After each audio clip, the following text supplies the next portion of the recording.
Hello viewers, नमस्कार। आप सभी का स्वागत है पाथफाइंडर्स बाय अनअकैडमी आईएएस के यूट्यूब चैनल पर। तो फ्रेंड्स, डोनाल्ड ट्रंप का आज सुबह सुबह प्रेस कॉन्फ्रेंस होता है और उसमें उन्होंने कहा है कि भारत के साथ कोई भी ट्रेड समझौता इस समय नहीं हो सकता है और भारत के ऊपर वो टैरिफ जो है उसको कम नहीं करने जा रहे हैं। बिकॉज वापस से वही चीज घुमा फिरा के डोनाल्ड ट्रंप ने भारत के ऊपर निशाना साधा है और कहा है दैट अभी तक भारत के साथ हमेशा से अमेरिका का वन साइडेड रिलेशनशिप रहा है। और इसके लिए उन्होंने हार्ली डेविडसन का एग्जाम्पल दिया कि कैसे 200% टैरिफ लगाकर भारत हार्ली डेविडसन के बाइक को एंटर नहीं करने देता है। तो फ्रेंड्स, डोनाल्ड ट्रंप इस समय क्लियरली ऑब्सेस्ड हो चुके हैं गुड्स को लेकर। Services like Netflix, Facebook, Amazon, इनके ऊपर कोई भी ध्यान नहीं है डोनाल्ड ट्रंप का। और ये इसीलिए फ्रेंड्स, बिकॉज डोनाल्ड ट्रंप को पता है कि economically it does not make sense, लेकिन उनकी जो व्हाइट नेशनलिज्म है उसके लिए ये प्रोपेगेंडा काफी अच्छा काम कर रहा है। लेकिन फ्रेंड्स, अब भारत भी डोनाल्ड ट्रंप के इस रेटोरिक को काउंटर करते हुए काफी सारे प्रयास कर रहा है। आपने देखा किस तरीके का हिस्टोरिक एससीओ मीटिंग हुआ।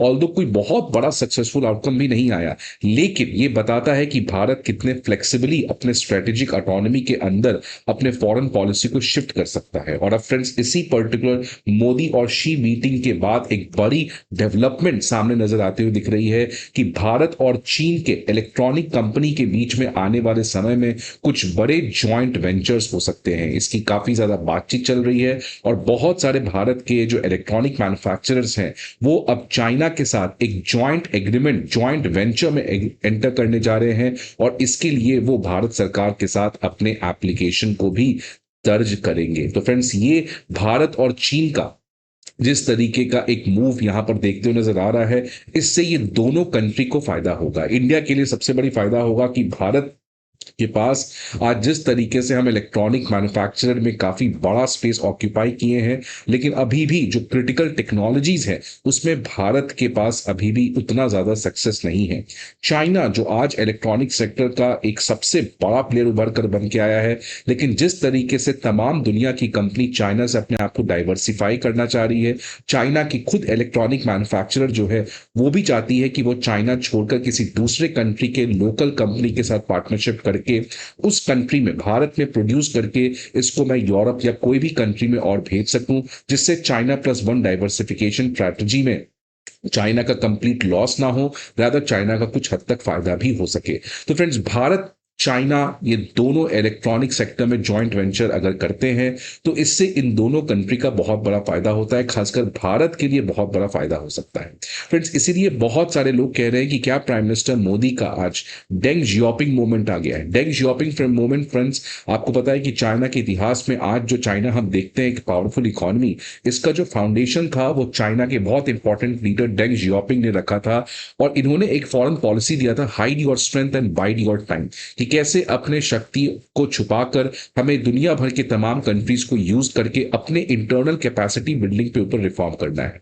आज भारत जो ऑब्वियसली अमेरिका के साथ एक क्लोज रिलेशन रखता है, लेकिन क्या हम चाइना के लिए अपने दरवाजे को बंद कर दे जस्ट बिकॉज कि दोनों के बीच में काफी ज्यादा डिस्प्यूट है, चाइना पाकिस्तान को सपोर्ट करता है, या हम चाइना की भी आज मजबूरी को अपने फायदे में यूज करके अपने इंटरनल कैपेसिटी के लिए काम कर सकते हैं। बिकॉज फ्रेंड्स, चाइना को भी ये पता है कि यूएस और यूरोप से उनका लॉन्ग टर्म आप छोड़िए, शॉर्ट टर्म में रिलेशंस और डेटोरिएट कर सकता है और इसलिए चाइना भी भारत के साथ अपने इकोनॉमिक रिलेशंस को बढ़ाना चाहता है। तो क्या दुनिया की इस तमाम कॉन्ट्रडिक्शंस को भारत अपने हित में यूज कर सकता है?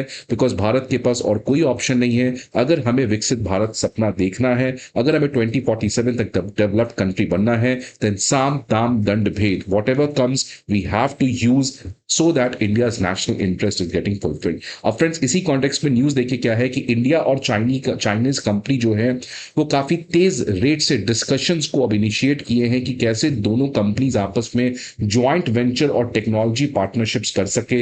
इस समय ये केवल इलेक्ट्रॉनिक मैन्युफैक्चरिंग को लेकर बातचीत चल रही है।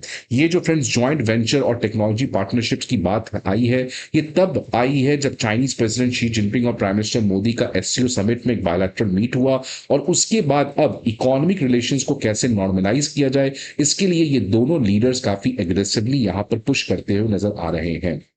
मोस्ट ऑफ द पार्टनरशिप जो है इसको एक्सप्लोर किया जा रहा है इलेक्ट्रॉनिक्स कंपोनेंट स्पेस में। इंडियन मैन्युफैक्चरर्स जो हैं वो चाइनीज बड़े बड़े कंपनीज के साथ इस तरीके का कॉम्पिटिटिव पार्टनरशिप कर सकते हैं, बिकॉज उससे उनको टेक्नोलॉजी स्केल और कॉस्ट कॉम्पिटिटिवनेस पे काफी बड़ी बेनिफिट हो सकती है।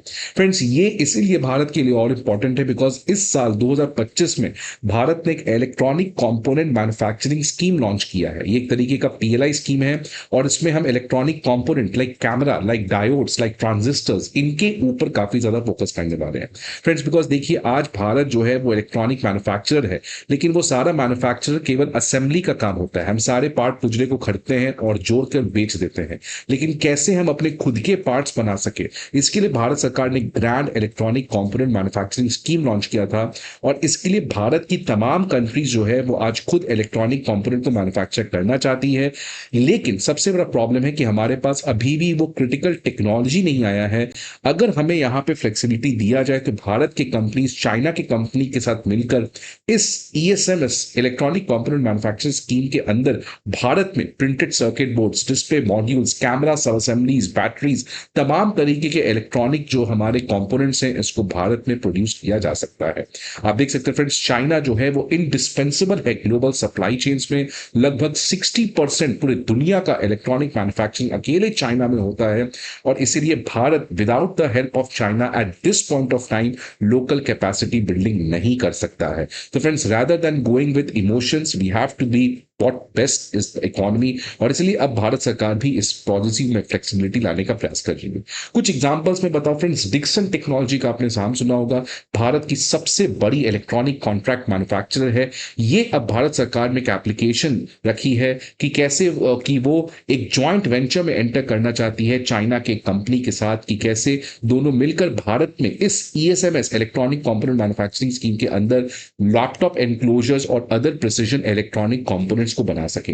इसके अलावा माइक्रोमैक्स कंपनी, आपने नाम सुना होगा, उसके जो फाउंडर है राहुल शर्मा, इन्होंने भी कंफर्म किया मोदी शी मीटिंग के बाद कि वो चाइनीज फर्म के साथ जॉइंट वेंचर में एंटर करना चाहते हैं अंडर अगेन ईएसएमएस स्कीम, की कैसे भारत के अंदर हम डिस्प्ले एंड मैकेनिक्स इनका प्रोडक्शन खुद यहां पर कर सके। तो फ्रेंड्स, ये भारत के लिए काफी अच्छी पॉजिटिव डेवलपमेंट यहां पर सामने आ सकती है। फ्रेंड्स, इसके बारे में और डिटेल में बात करेंगे, बट आगे बढ़ने के पहले एक इंपॉर्टेंट इन्फॉर्मेशन आप सभी के लिए कि अनअकैडमी आईएएस जो है वो प्रीलिम्स के mock test, previous year questions और करंट अफेयर मैगजीन्स, ये तीनों चीज के जो पीडीएफ है वो अब आपके सामने लेकर आई है। ये सारे पीडीएफ आपको हमारे दिए गए वीडियो के डिस्क्रिप्शन बॉक्स पर मिलेगा। इसके अलावा फ्रेंड्स, अगर आपको किसी भी तरीके की इंफॉर्मेशन चाहिए तो आप इस नंबर पर हमें कॉल कर सकते हैं, या आप हमारे किसी भी ऑफलाइन सेंटर पर विजिट करके हमारे एजुकेटर्स और मेंटोर्स के साथ 1-to-1 गाइडेंशिप एंड मेंटोरशिप भी अवेल कर सकते हैं। अब फ्रेंड्स, ये जो डेवलपमेंट आ रहा है ये काफी समय से इस चीज की इंतजार थी,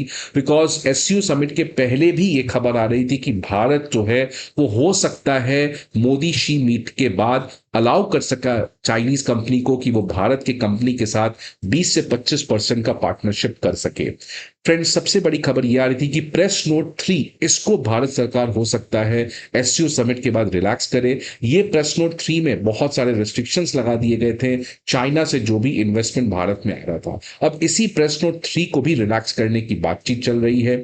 नीति आयोग और इकोनॉमिक सर्वे, ये दो ऐसी संस्थाएं हैं, ऑर्गेनाइजेशन हैं, जिन्होंने कई समय से इसकी बात की है कि हम चाइनीज फर्म्स को अलाउ कर सकते हैं भारत में इन्वेस्ट करना, भारत में एक कंपनी को खरीदना वो हम अलाउ नहीं कर सकते हैं, लेकिन भारत के कंपनी में 24% माइनॉरिटी शेयर खरीदना, इसके लिए हमें चाइनीज फर्म को अलाउ करना चाहिए। इससे भारत की लोकल कैपेसिटी बिल्डिंग को बहुत बड़ा इंप्रूवमेंट देखने को मिल सकता है। फ्रेंड्स, ये अभी तो बस कहानी शुरू हुई है। मेटी जो ministry of electronics information technology है, इनका कहना है कि चाइना के अलावा हम Japan, South Korea, Taiwan, Malaysia, Thailand, इन तमाम कंट्री के साथ इस तरीके का पार्टनरशिप को एनकरेज करेंगे आने वाले समय में, कि कैसे ये जो चाइना +1 डाइवर्सिफिकेशन स्ट्रेटजी है उसमें भारत जो है वो एक फॉर्मिडेबल प्लेयर यहां पर बन के आ सके। तो फ्रेंड्स, आज जिस तरीके से अमेरिका का बुलिंग है, अमेरिका का यूनिलैटरलिज्म है, now it is a time time कि भारत को अपने फॉरेन पॉलिसी में प्रैग्मेटिकली हर एक कॉन्ट्रडिक्शंस को अपने फायदे में यूज करके अपने डेवलपमेंट को काफी तेज रेट से बढ़ाना पड़ेगा। बिकॉज एक बात समझ में आ चुका है भारत को कि आज भारत के पास कोई नहीं है। अगर भारत अपना भविष्य तय करना चाहता है तो भारत को खुद अपने लोकल कैपेसिटी पे काफी तेज रेट से हमें काम करना होगा। सो फ्रेंड्स, आपके क्या व्यूज हैं इस पर्टिकुलर न्यूज के बारे में? Please let me know in the comment box. I hope आपको ये वीडियो अच्छा लगे। See you again in some other video. Till then, good bye and take care.